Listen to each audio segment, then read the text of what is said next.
তোমাদের সকলের প্রিয় চারুনীল একাডেমিতে তোমাদের সকলকে স্বাগত। আমি রূপম দে। আজকে ক্লাস 12 এর বায়োলজির একটি টপিক আমরা আলোচনা করব।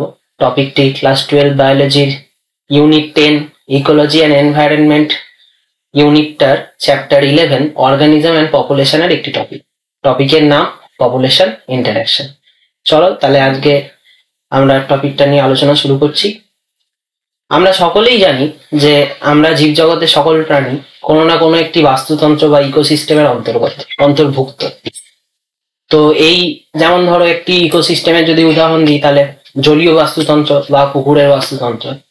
তা পুকুরের বাস্তুতন্ত্রে আমরা সবাই জানি যে ফাইটোপ্ল্যাঙ্কটন থাকে, জুওপ্ল্যাঙ্কটন থাকে, ছোট মাছ আছে, বড় মাছ আছে, এবং এই বাস্তুতন্ত্রে সকল প্রাণী একে অপরের সাথে ইন্টারাকশন করছে বা প্রতিক্রিয়া দিচ্ছে একে অপরের প্রতি। এবং আমরা যখন ফুড চেইন পড়েছি বা খাদ্য শৃঙ্খল পড়েছি, তখন আমরা দেখেছি যে প্রতিটা প্রাণী বা প্রতিটা জীবই একে অপরের উপর নির্ভরশীল। তো এই নির্ভরশীলতার কারণে তারা একে অপরের সাথে ইন্টারাকশন করে বা প্রতিক্রিয়া দেয়। সেই প্রতিক্রিয়াগুলো বিভিন্ন ধরনের হতে পারে। তো আমাদের সিলেবাসের মধ্যে যে 4টে প্রতিক্রিয়ার কথা উল্লেখ করা আছে সেগুলি হলো মিউচুয়ালিজম বা মিথজীবিতা, সেকেন্ড হলো কম্পিটিশন বা প্রতিযোগিতা, থার্ড হলো প্রিডেশন বা শিকার, আর চতুর্থ হলো প্যারাসাইটিজম বা পরজীবিতা। তো আমাদের এই স্লাইডে আমি একটু রিপ্রেজেন্টেশন দেখিয়েছি যে ধরে নেওয়া যাক যে দুটো স্পিসিস আছে বা প্রজাতি আছে, স্পিসিস এ এবং স্পিসিস বি। তো সেক্ষেত্রে আমরা যদি মিউচুয়ালিজমের ক্ষেত্রে দেখি, তাহলে দেখো এখানে দুটো ক্লাস দেওয়া আছে দুটো স্পিসিসের ক্ষেত্রে। তার মানে কি না, তার মানে হলো এই ধরনের রিলেশনশিপে বা মিউচুয়ালিজম বা মিথজীবিতার ক্ষেত্রে দুটি স্পিসিস উভয়ই একে অপরের সাথে ইন্টারাকশন করছে এবং দুজনেই একে অপরের থেকে কিছু না কিছু ইতিবাচক লাভ করছে, ইতিবাচক বস্তু লাভ করছে বা কোনো একটা লাভ তাদের অন্য জীবের থেকে হচ্ছে।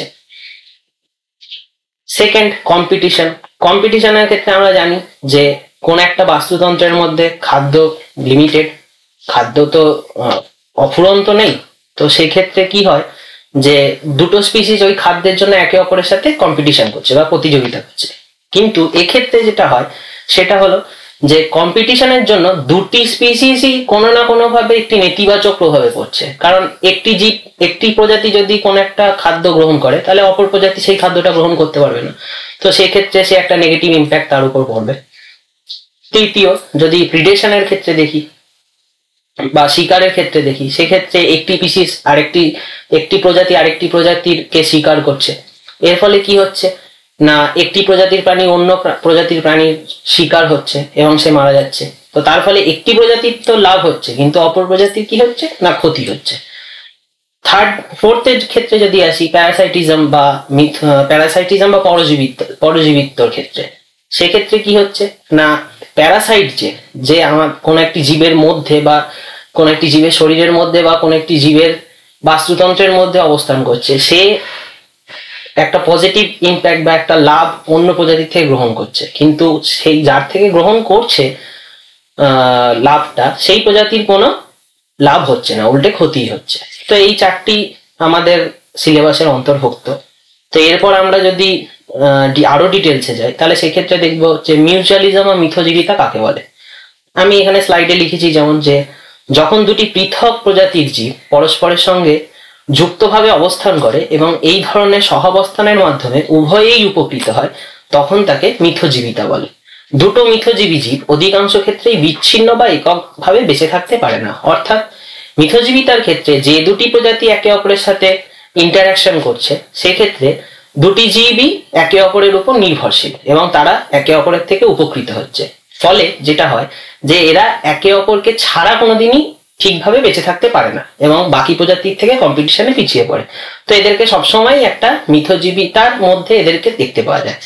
যেমন ধরো হিউম্যানস এবং গাট ব্যাকটেরিয়া, মানে আমাদের ইন্টেস্টাইনের মধ্যে বা গাটের মধ্যে যে সমস্ত পরজীবীগুলো বসবাস করে, তো তারা আমাদের ইন্টেস্টাইনের মধ্যেই থাকে এবং তারা আমাদের খাবার হজম করতে সাহায্য করে এবং আমরাও আমাদের যেহেতু হজম করতে সাহায্য করে, আমাদের খাদ্য থেকেও তারা খাদ্য গ্রহণ করে। তো এটা একটা মিউচুয়ালিজমের উদাহরণ। বা বীজ, মানে তোমার মৌমাছি ফুলেদের কাছ থেকে কি গ্রহণ করে, মধু গ্রহণ করে এবং অপরপক্ষে মৌমাছি কি করে না পুংকেশর যেগুলো থাকে ফুলের মধ্যে সেই পুংকেশরকে পারিপার্শ্বিক ফুলের উপরে গিয়ে আবার যখন মধু কালেক্ট করতে যায় তখন সেখানে ছড়িয়ে দেয়, এর ফলে তাদের রিপ্রোডাকশন হয়। তো এইরকমই মিউচুয়ালিজম দেখতে পাওয়া যায়। সেকেন্ড, আচ্ছা মিথজীবিতার উদাহরণের কথা যদি বলি তাহলে রাইবোজোমের কথা বলতে পারি। শীষ জাতীয় যে সমস্ত উদ্ভিদ আছে তাদের মূলে রাইবোজোম নামক একটি ব্যাকটেরিয়া দেখতে পাওয়া যায় এবং এরা কি করে না শর্করা জাতীয় খাদ্য সরবরাহ করে গাছটি রাইবোজোমকে, এবং রাইবোজোম এর বিনিময়ে মূলের অর্বুদে বসবাস করে নাইট্রোজেন সংবধন করে। অর্থাৎ এর ফলে এই যে নাইট্রোজেন সংবধন করছে তার ফলে এটি সারের মতন কাজ করে গাছের ক্ষেত্রে এবং গাছটি উর্বরতা লাভ করে। এটা এক ধরনের মিথজীবিতা। এবং লাইকেনের কথা আমরা বলতে পারি। লাইকন এক ধরনের শৈবাল ও ছত্রাকের সমন্বয়। এক্ষেত্রে কি হয়, শৈবালের ক্লোরোফিলের সাহায্যে সালোকসংশ্লেষ করে ছত্রাককে শর্করা জাতীয় খাদ্য সরবরাহ করে ও পরিবর্তে ছত্রাক এই উদ্ভিদে সমন্বয়কে মাটি বা ধারককে আটকে রাখতে সাহায্য করে। এইটাও এক ধরনের মিউচুয়ালিজমের উদাহরণ।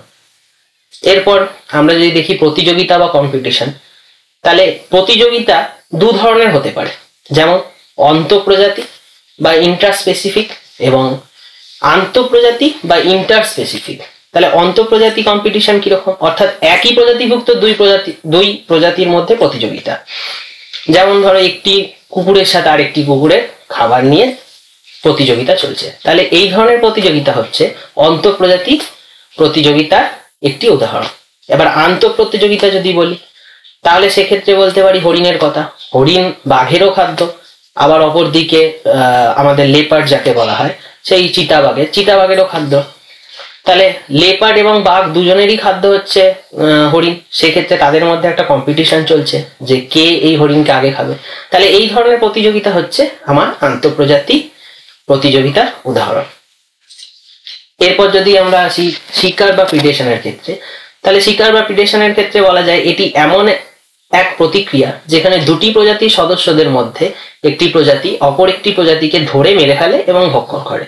প্রথমটিকে প্রিডেটর বা শিকারী এবং দ্বিতীয়টিকে শিকার বা প্রে বলা হয়।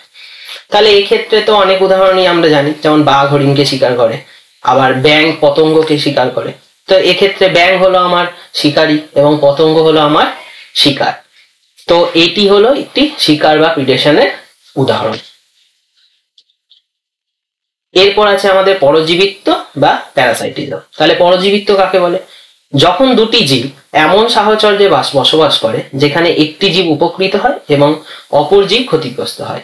যে জীব উপকৃত হয় তাকে পরজীবী বলে এবং যে জীবটি ক্ষতিগ্রস্ত হয় তাকে পোষক বলে। পোষক ও পরজীবী সম্পর্কে কে পরজীবিত্ব বলে। তাহলে এক্ষেত্রে আমরা আমাদের ফিতাকৃমির কথা বলতে পারি যা আমাদের দেহের মধ্যে অবস্থান করে। সেক্ষেত্রে ফিতাকৃমি আমাদের দেহের আমাদের বেঁচে থাকার জন্য কোনো পজিটিভ ভ্যালুই অ্যাড করে না, কিন্তু তারা আমাদের কাছ থেকে খাবার থেকে শোষণ করে নিচ্ছে নিজের পুষ্টি উপাদানটা। তো সেক্ষেত্রে ফিতাকৃমি হচ্ছে একটি পরজীবী এবং আমরা হলাম তার পোষক। তো এটি গেল পরজীবিত্ব বা প্যারাসাইটিজম। পরজীবিত্বেরও আবার বিভিন্ন ধরনের প্রকার হয়, যেমন বহিঃপরজীবী বা ও অন্তঃপরজীবী। যেসব পরজীবী পোষকের দেহের বাইরে অবস্থান করে তাদের বহিঃপরজীবী বলে, যেমন উকুন। যেসব পরজীবী পোষকের অভ্যন্তরে বসবাস করে তাদের অন্তঃপরজীবী বলে, যেমন ফিতাকৃমি, গোলকৃমি, এ তো আমাদের শরীরের মধ্যেই বসবাস করে, তার ফলে এদের অন্তঃপরজীবী বলে। এছাড়াও আরো এক ধরনের ভেদাভেদ দেখা যায়, যেমন অস্থায়ী পরজীবী বা স্থায়ী পরজীবী। যেসব পরজীবী কেবল পুষ্টির জন্য পোষকের সংস্পর্শে থাকে কিন্তু অন্যান্য সময় স্বাধীনভাবে বসবাস করে তাদের অস্থায়ী পরজীবী বলে, যেমন ছাড়পোকা, জোঁক ইত্যাদি। অপরপক্ষে যেসব পরজীবী আশ্রয় ও পুষ্টির জন্য সবসময় পোষকের সঙ্গেই বসবাস করে তাদের স্থায়ী পরজীবী বলে, যেমন গোলকৃমি। এছাড়াও আরো এক ধরনের ভাগের কথা বলা যায়, যেমন সম্পূর্ণ পরজীবী বা আংশিক পরজীবী। এটা কি ধরনের না, যেসব পরজীবী সম্পূর্ণভাবে পোষকের উপর নির্ভরশীল তাদের সম্পূর্ণ পরজীবী বলে, যেমন অ্যাসকেরিস। যেসব পরজীবী শোষকের কাছ থেকে পুষ্টির কিছু অংশ গ্রহণ করে এবং তাদের আংশিক পরজীবী বলে, যেমন ভিসকাস। তো এই গেল পরজীবীর বিভিন্ন প্রকারের উদাহরণ। তো আজকের টপিক আমাদের আলোচনা এখানেই শেষ হচ্ছে। এই চ্যাপ্টারে আরো কিছু ভিডিওস আমরা আনতে চলেছি এবং সেগুলো আলাদা আলাদা টপিক অনুযায়ী আমরা ভাগ করব। তো পরবর্তী টপিকের জন্য তোমরা অপেক্ষায় থাকো, আমরা শীঘ্রই ভিডিও নিয়ে আসতে চলেছি। আর আমার ভিডিও যদি তোমাদের ভালো লেগে থাকে তাহলে লাইক, শেয়ার এন্ড সাবস্ক্রাইব করো এবং অপেক্ষা করো পরবর্তী ভিডিওর জন্য।